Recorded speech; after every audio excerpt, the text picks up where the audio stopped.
እኔ እኮ መዶሻ እኮ በቃል የሚይዝ ልጅ እኮ ነው ጋሽ ነው ህይወትን የማላምናት ዲታንጋሁ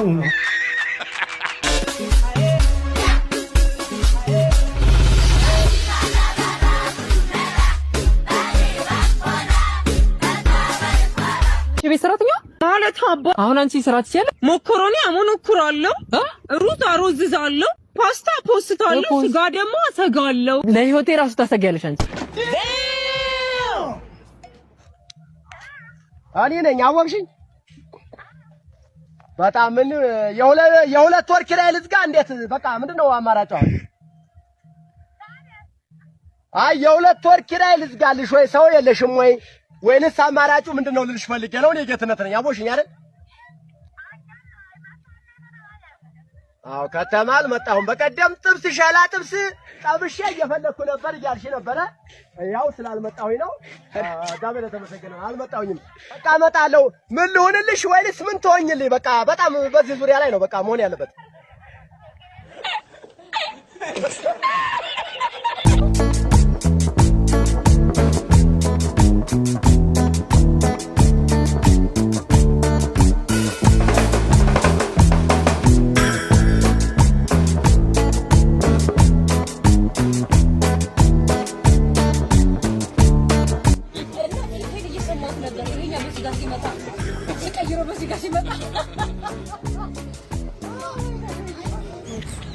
ተጫዋች መሆንማ ተጫዋች ነኝ። እንደውም ስለ ጨዋታ ካነሳሽ አንቺ ራሱ ደርባባ ነሽ የኔ እናት።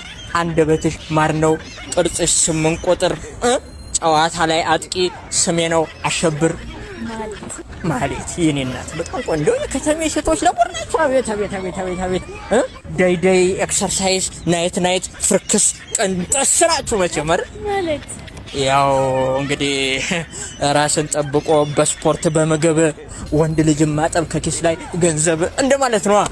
አቤት የከተሜ ሴቶች ደጉር ናቸው መቼም። ዋናው ፍቅር ነው። ያው ዋናውማ ፍቅር ነው። ለሴት ልጅ ደግሞ ያው ማንነቱ አይደለ ክብሯ፣ ዋናው እሱ ነው መቼም። ያው ስለ ፍቅር አንዳንድ ነገር እንደው ብትነግሪኝ ስልክሽን እየሰጠሽኝ። ፍቅረኛ ነሽ? ሂጂ እናት ሂጂ። እኔ አንቺን ለመድፋት ከማሰብ በፊት ፍቅረኛሽን የኔ ድፋኝ ተንቀልቅዬ ነው ይሁን እስቲ።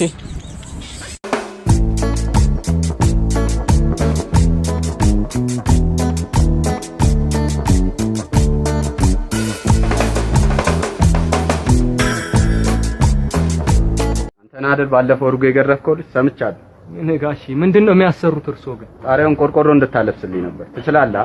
አይ ጋሺ ኮፍያው ሚስማር የሚባለውን አወቁት። ገና ከሩቅ ሲያየኝ ኮፍያውን አውልቆ ነው እንደ ትልቅ ሰው ጎንበስ ብሎ ሰላም የሚለኝ። እኔ እኮ መዶሻ እኮ በቃል የሚይዝ ልጅ እኮ ነው ጋሺ። ቆንጆ አድርገህ ነው የምትሰራው ማለት ነው። አይጠራጠሩ። እኔ መሰራለሁ። ጣሪያ ላይ ፀሐይ እንኳን ደፍራ አትወጣም፣ ታፍራለች። ፀሐይን ተዋል፣ ዝናብ የማይደፍረው ቆርቆሮ ነው ማለብስሉ። አንድ ዝናብ እርሶ ጣሪያ ላይ ጠብ ካለ ስልክ ያሉት አይደለ ደውሉልኝ አላነሳ። ምን አልከኝ? ማለቴ ሌላስ ምን ያሰራሉ? ቀለምም አስቤያለሁ ግን ትችላለህ? አይ ጋሺ ከጀርቦት ያለውን እርሳሳሙን ፎቅ አወቁት። ሙሉ ህንጻውን እርሳስ ነው የቀባሁት ጋሺ። በእርሳስ ህንጻ በቀባት አይከብድም? መቅረጹ ትንሽ ይከብዳል። እኔ እኮ በጥርስ ብሩሽ ስቴዲየም የቀባው ልጅ ነው። አንድ ማንኪያ የለውዝ ቅቤ ለ15 ዳቦ ነው የምቀባው ቤት ራሱ ጋሺ። ምትገርም ነው። ለመሆኑ ግንባር ምን ነው? እኔ እዚህ ትናንትና 7ኛ ፎቅ ላይ እየቀባው አንዷ ከ8ኛ ላይ አዘል እሷን ላድን አብሬ ያዘለልኩ 2ኛ ፎቅ ላይ ደረስኩባት። እዚህ ካፏ ጋር እሷን ስገፋት መስኮት ነበረ፣ እሷ ገባች። እኔ ትንሽ የህንጻው ጠርዝ ፋቀኝ። እዚህ ጋር የሚገርም ነው። እሱ አይገርምም ጋሺ። ቀና ስል ህንጻው እኔ በዘለልኩበት በኩል ተቀብቶ አልቋል። ዝቅ ስል ለካ መቀቢያውን ብሩሹን ይዤው ነው የዘለልኩት ጋሺ። ጉደኛ ናሻው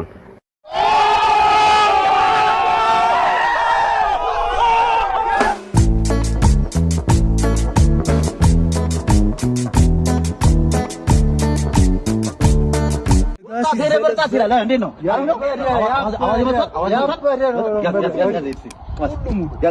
የነበሳ ነበር እዚህ ቤት ስጋ ዝም ብሎ አይ እኔ በጅ ይበላል ነው ልንገራችሁ የሚፈጠር አይታወቅም። ድንገት የሆነ ነገር ቢፈጠር አሁን የምታነሳው አይታወቅም። አይዞህ ግድ የለህም ወንድ ልጅ አይደል ነገር ውስጥ ጓደኛችሁ ነው አይደል ግድ የለህም። ነካስ አድርገው መጀመሪያ ጎበ ለስላሳ ስጋ ምን አላችሁ ነው ከንፈሬን ስጠኝ። አይ በለው መሰለኛት እንዴ ከንፈር ነው እንደውም በዋዜ ያጠቀስከው አንተ ባንተ ከንፈር ነው የደረስኩት ማለት ነው። ከንፈሬን ስጠኝ አንተ በላው ሆድ ውስጥ ያለው መላርጉሽ ምናምን ትላለህ እየተናገርኩ ማለት ነው። አንድ ነገር ቢፈጠር እንዴ ስትፈርጥ አፍንጫዬ ምናምን ብታገኝ ከንፈሬን ስጠኝ እያልኩ ነበር። ስጠኝ ከንፈሬን ነው። እሺ በላ ከየት ላምጣው? ህግ ባለበት ሀገር ከንፈሬን አበላኝ። ከንፈሬን አራዙት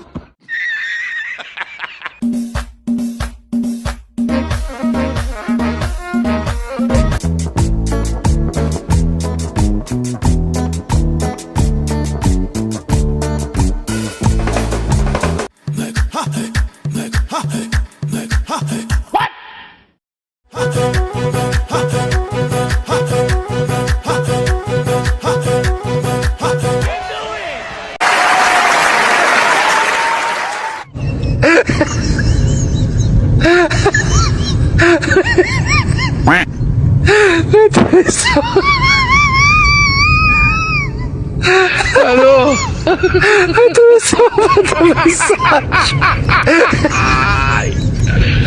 Hola, Carlos. ወይ ሰላም አሎ።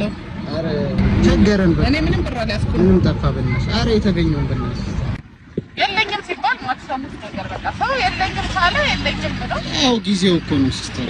ወስደህ ጠጣበት አሉክ ጠጣበት አሉክ ደግሞ ወስደህ ርቦኛል ስላልክ ነው የሰጠው። ምን ከጠጣሽ ቆይተሻል እንዴ? ምን አይችጋራምሽ በእናትሽ። በዚህ መራቅ ራሱ አይዋጥም። ምን ቴሌፎን ያሰባሰብሽልኝ መሰለሽ እንዴ? አንቺ በ3 ብር የመከርሽኝማ 10 ብር ብትሰጪኝማ እንዴ ልጸልይልኝ። እኔ ነኝ ጥፋተኛ። እኔ ነኝ ለአንተ መስጠትሽ ብሽጉጥ ባጠጡሽ አንቺ። ያዝ ደንበኛ ተገኘ ይላል ሮያል። የዚች ጋር ደገፍ አድርገሻጅና ጫኘው። ወይ አባ የት ላድርስ? ጀሞ ታደርሰኛለህ? እሺ ግባ። እሺ አባ ምኑ ጋር ነበር ያልሽኝ? አደባባዩን ተሻግሮ ያለውን ስጋ ቤት ካወቀው ከሱ ጀርባ ነው። አውቀዋለሁ። እሺ እና ስራ እንዴት ነው? ጥሩ ነው አለን እግዚአብሔር ይመስገን። ያው ተፍተፍ እያለ ነው ህይወታችን ለማስቀጠል። ጥሩ። እኔን ግን አወከኝ አስታወስከኝ? አይ አላወኩም። አሁን ራይድ አስቆም የገባሁት ሰውዬ እኮ ነኝ። ይህ ነው ህይወትን የማላምናት።